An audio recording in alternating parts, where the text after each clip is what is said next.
Hello, everyone, and welcome to this foundational document overview video. Today, in this one, we're covering the Articles of Confederation.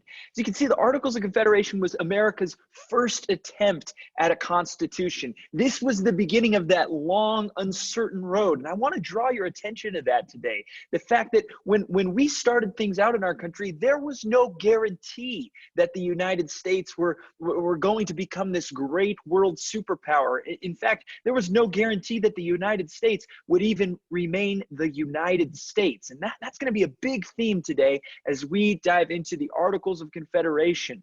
In order to understand the Articles of Confederation, we really have to understand what it was that Second Continental Congress accomplished. You've seen the paintings of the Second Continental Congress before, and all the guys in wigs, and they really had three major accomplishments. The first, most well-known, was the Declaration of Independence. The Declaration of Independence, of course, was that other key foundational document to this course that really dives into, okay, what is our cause for splitting from Britain? What is our cause for rebelling against the crown? And the Declaration of Independence, the Continental Congress believed they needed it in order to declare to the world exactly why it was they were leaving the British Empire. A lesser known product that came out of that was the second key document the Second Continental Congress made. That's called the Model Treaty. You see, once the United States declared independence from Britain, they needed allies. And so they crafted this Model Treaty that they send out with ambassadors to France, for instance,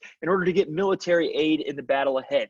But they were not only concerned about the world, right? How would the world see them? How would the world come to their aid? The Declaration, the Model Treaty handled this, but what about rule within these new United States, these newly independent former colonies? This was dictated by the Articles of Confederation, the third major document created by the Second Continental Congress. And the Articles of Confederation, it was our first crack at a constitution. You see, this was an era where many colonies were now states, and they were writing state constitutions. And so this was a time of grand experimentation, and many of these different experimental ideas made it into the Articles of Confederation, our first constitution.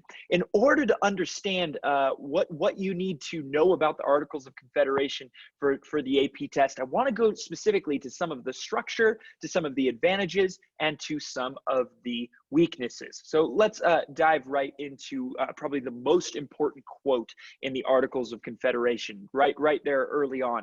The said states, so those are the 13 states, hereby enter into a firm league of friendship with each other. This is the phrase that I stress so much when we talk about the Articles of Confederation. When we think of the United States today, we think of one strong, united republic. But realize that word there, confederation. What is a confederation? How is it different from a republic? Well, the biggest way is how the states saw each other. The states, they were just locked in a firm league of friendship with each other. You have friends, presumably, and you probably don't always get along with those friends. You probably don't always see eye to eye with those friends. And you don't have to, occasionally you might need to make compromises, but you don't always need to be working toward the same common goal as your friends. You are independent people, even as you share that friendship. And so it's important to understand that the conception of the United States was very different under the Articles of Confederation, just that those states were united not as one republic, but as a firm league of friendship. Now, this brings us to the idea of sovereignty. Sovereignty is a word, and it derives from some of the older languages, and it has a lot of connections to the idea of the monarch or even to God, because the word means ultimate power. Sovereignty is the ultimate authority, and in the philosophical tradition, it meant even the authority to take life away from a prisoner, for instance.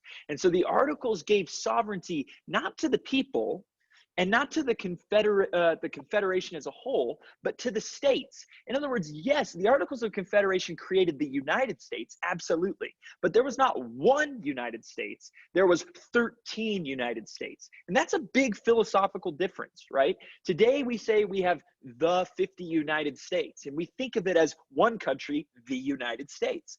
But in this time, there was 13 United States, and each of the 13 saw things very differently. Remember, they're only locked in that firm league of friendship with each other. Here's how that actually set things up.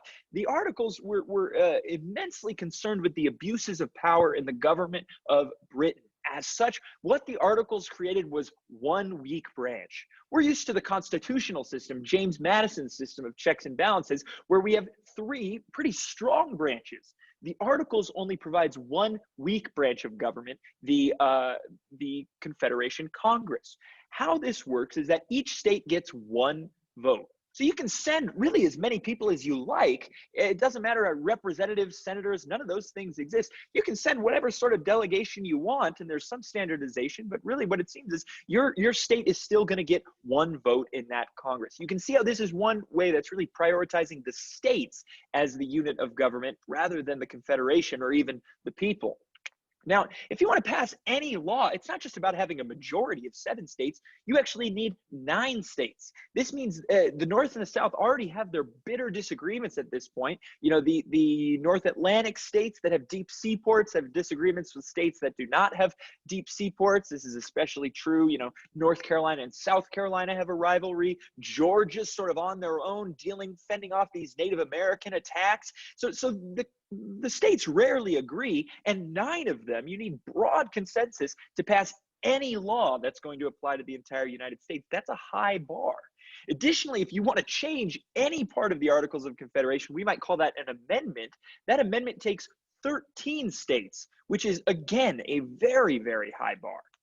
And there is no real president or Supreme Court. So what does the president do? We know the president is responsible for military matters, commander-in-chief for enforcing the law, and so that's left up to the states. And the Supreme Court, one of their key jobs is resolving disputes between the states. And there's not a mechanism in the Articles of Confederation to do that.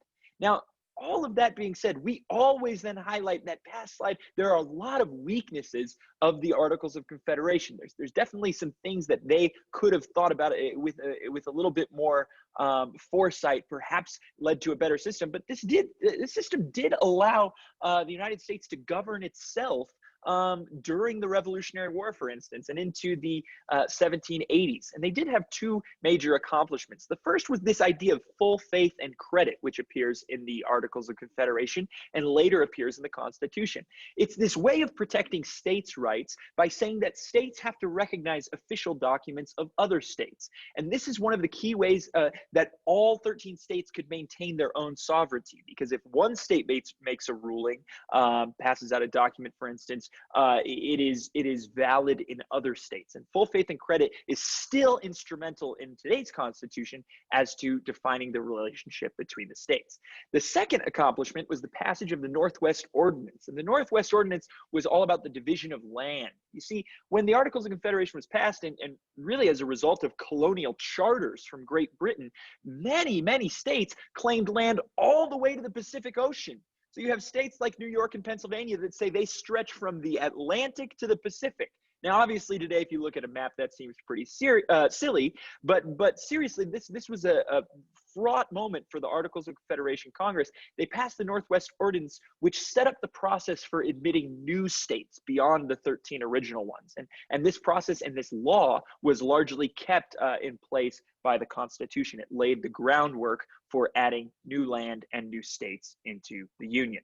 So that is where we're going to end today. Do remember that the Articles of Confederation was our first attempt at a constitution, and its flaws are relatively obvious when compared to the Constitution today. But at the time, you know, this was their first attempt at it. They didn't know what would work, and they didn't exactly know what was going to be best. So they gave the states sovereignty, and in the end, this led to some unavoidable conflicts. You would do well to remember Shays' Rebellion, for instance. Thanks for tuning in today. Hope you have an absolutely excellent rest of your day, and see you later.